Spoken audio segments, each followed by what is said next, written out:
Hello, and welcome to Dogs of War, a game about dogging. What? A game about being a dog in a war? No. Dogs of War is all about shifting allegiances in an ongoing contention between six warring families. It's about picking the right battles, turning tides, and if you're good, winning wars. Yep, now I remember. Yep. It's a fun worker placement game that plays 3 to 5 players, designed by Paolo Mori, who also made Libertalia. And it's published by Cool Mini or Not, along with Spaghetti Western Games. Yes. Now, before we get into the mechanics of the game, let me tell you about the world of Gravos, the world the game is set in. A land in chaos, a realm with no king, and power violently distributed to 6 noble families. Each house thirsts for one thing only, complete control of the land, and you as a mercenary will side with each of them over the 4 years the game plays when it best suits you, not the other way around. For you, or a dog of war. Whoa, intense. Yeah, well I mean, that's the law. So let's crack open the mechanics. The game plays as a basic worker placement game, but with a randomised board layout during each battle, contributing to provide unique experience during each playthrough. The first of many decisions you'll have to make is which dog of war to pick. There's quite the charismatic lineup, with some beautiful minis to use throughout. It's definitely something we've come to expect from Cool Minis or Not, and as ever, they've not disappointed. The battling mercenaries include Sir Leonard Blackmane, Lady Ordalia Macbeth, Captain Constantine O'Malley, the Nameless Conqueror, the Mysterious Stormcrow. Each character has their own special ability that can help them out throughout the game. We're not entirely sure they were made equal, but all try to push you into a certain playstyle, which doesn't always succeed.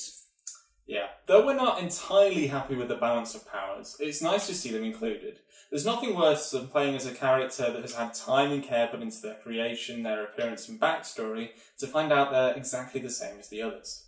I mean, your experience may definitely vary from ours, but one character in particular, Lady Macbeth, stood out as much stronger than the rest, so it's just something we wanted to flag. But once you've got your character, where to? and what next? Well, this is where you get your character screen. 5 coins, 2 tactics cards, and 1 allegiance card. Whoa. That's a lot of new information, Andy. Yeah, you're right, I apologise. So let's talk about the win condition, and the neat mechanic that will really mess up grand strategists. As with the majority of games, you're battling for victory points, and as ever, the person with the most at the end of the game wins. Your main income for these points will be earned from influence from the great houses. You see, as each family wins battles, they go up to the house victory track. Now, this beautiful little track will determine how useful your allegiance to each house is actually worth, because during the game you can optionally pick up influence tokens to the houses. This will then be worth the house's position on the track. As you can see here, all of the houses start on -1. So if you've had 4 influence token and your house is still lagging on this space, then you're looking at a frosty -4 points. However, if they've excelled and have shifted up to here, you're sitting on a bountiful 20 points, which could be just enough to win you the game. Each player starts with a random allegiance card that gives them 2 influence tokens, pushing them to start thinking about who they might want to start helping. All houses start at -1, and each will succeed and fail purely based on the player's actions, meaning you have games where you're unsure who's doing well until the very end, as fortune and grief tear through the battlefield.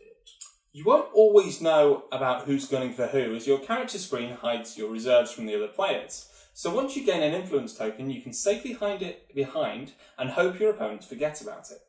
Now you also begin with 5 coins, and at the start of each turn, you'll gain. Start of each year, you'll gain 3 coins, in which you can pay for soldiers. As a general rule, you can only buy soldiers at the start of each year, and these will join your captain, helping decide the battle. Your captains, which we saw earlier, are your workers. You'll need to include 1 troop card with each captain when placing, so it's important you can afford enough soldiers at the start of the battle to remain competitive. This is incredibly important because if you can't influence the battle, then you're just a pawn in another's plans. For the first year, you'll have 3 captains, then during year 2 and 3, you'll have 4 captains, finally finishing the last year with 5 captains. You can gain additional captains throughout the year as bonuses, so you'll need to ensure you've planned ahead with the soldiers. As ever, you get what you pay for with soldiers. Your basic foot soldier costs 1 and has strength 1. However, when you pay a bit more, you'll start seeing the rewards. Arquebuser, which I hope is how you pronounce that word, costs 2 coins but has 3 strength. Your knight costs 3 and provides 5 strength. And finally, the war machine costs a princely 4 coins but will add 7 strength to your cause. Now this strength will contribute to each battle and determine the overall battle track. It's a swinging scale of 15 to 15 between the two sides, which is affected by the strength of the troops participating. For example, if I place a foot soldier down, then the track will go up to 1 point in my favour. However, in the next turn Richard puts down a war machine, the track will swing back to 6 in his favour. This is a neat mechanic that can kind of seesaw between the two sides as players are determined to decide the outcome of the battle. But the choice of which battle to join in, which side to fight for, this is where your game lives and breathes. You see, the houses are randomised. These lovely little reward cards that gain you a bonus of coins, troops, an additional captain, influence, or the delightful tactics cards we'll speak about in a bit, are granted from placing your captain down in the fights. So you have to take into consideration which prize you want, how hard you want to fight for it, and who you'll have to oppose. Also, the win bonuses for each fight are awarded to the winning side with the most captains participating, so you want to think about that too when placing down. And then hope your opponents don't screw over your plan with a tactics card. You see, each player is able to play 1 card each turn, and the cards range from increasing the power track to your side, doubling awards you receive, or more crucially, jumping sides on a losing battle. You see, normally once you've placed on one side, you've committed, but perhaps you want the opposing house to win, but really need the prize on the other side. Or hello betrayal cards. The tactics cards are brilliant and balanced fairly enough that they'll keep the game tense without ruining it. We'd have liked to seen a few more included purely for variety, but we're happy with the fun they provide. So players take turns placing 1 captain and 1 soldier card on the board until they can't any longer. The first player to pass is given the first player token for the next round, and then battles are decided and rewards provided. For each house that wins, the house has moved up the house victory track by 1, unless the battle ends on the 15th point. The winner is then declared a glorious victory, and the winning house advances 2 spaces, and the losing house is disgraced 1 space down the track.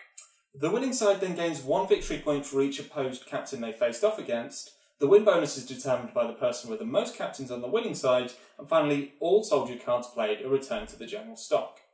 Yeah, so you do not get to keep them. So blowing your economy on the first turn because you think a war machine sounds really cool is not a good long-term plan. You do this for each battle, then remove the house cards in order of battle cards, randomise them, and place them back on the board setup for a fresh new year. The game then starts anew, getting your 3 coins and marching into battle once more. Once you've completed 4 rounds, you count your influence tokens, gain a victory point for every 2 coins, and 1 per tactic card and soldier. And that's how the game plays. As you can see, there's a lot of moving parts to the game, and it will only take 1 year in the game to fully understand how it all comes together. This is part of the game's strength though. It revels in its randomness, being a much more fluid worker placement game than we've seen before. Unfortunately, it's also a bit of a weakness for the game. Not so much with how it plays, but the many components and pieces you need to play it. For a 60 to 90 minute game, its numerous components make it, well, fiddly. Which isn't a problem for some people, but with games increasingly tightening their gameplay for a cleaner experience, Dogs of War felt a bit bogged down at times. Not that that truly detracts from the enjoyment. We laughed like giddy children throughout our games, especially when we played with 4 of us. Gameplay was quick, decisions were treacherous, and the flow worked. When we got to 5 players, we found it a bit less thoughtful and less strategic. Ultimately, some of our choices had boiled down to the least bad move, but this led to some hilarious plays, and it was certainly a lot of fun.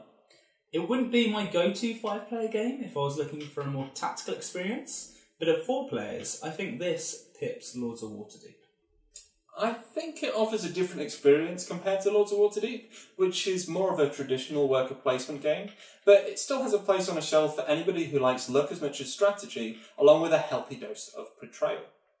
So to summarise, there's 0 dogging, there's no dogs, just a lot of conflict and a lot of fun, all wrapped up in this one box. Absolutely. Rolling Dice Show thoroughly recommends Dogs of War. As ever, thank you so much for watching our review. We hope you enjoyed it and found it useful. As usual, if you could show your appreciation with a like, a comment or a subscription, we'd love you eternally. Otherwise, you can chat to us on Twitter at Rolling Dice Show. Or chat to Rich at RDSRich. And Andy at RDS Jonesy. Until next time, keep rolling dice.